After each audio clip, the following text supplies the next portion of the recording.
So the bank is going to become the gatekeeper again for DeFi protocols then. Yeah, I mean, so the vision we always had since the beginning is this: we want the two systems to coexist.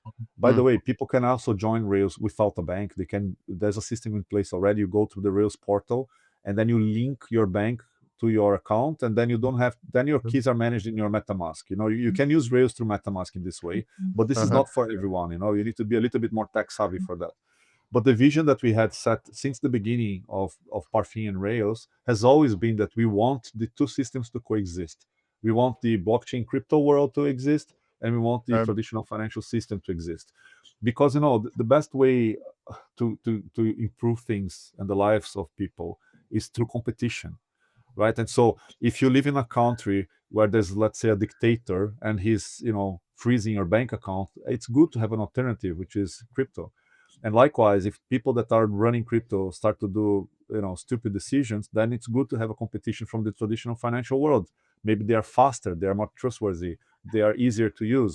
That is the standard that we need to beat if you want to convert people from one to another. Marcos, your take?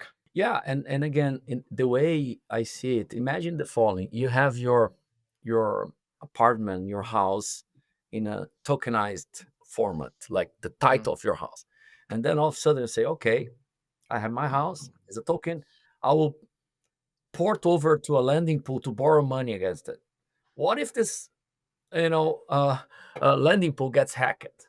I will lose my Yeah. house. Come on, how does it work? So then the client will say, okay, I will have my token, custodied by a bank, and I want to borrow money against it.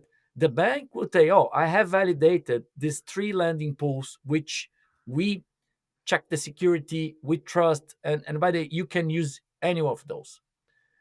Then you can get your house and say, okay, I'll lend part of it, I'll borrow money against it. Similarly to the your financial instruments, stocks, bonds, certificate of deposits, and so on, that could say, okay, I have all those assets.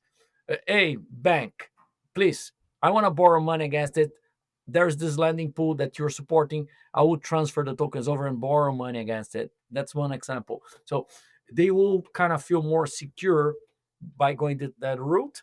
Obviously, there will be more savvy, people that to say, no, I want to have the tokens with me, and I want to, effectively lend out into a lending pool that I trust, that I know, etc.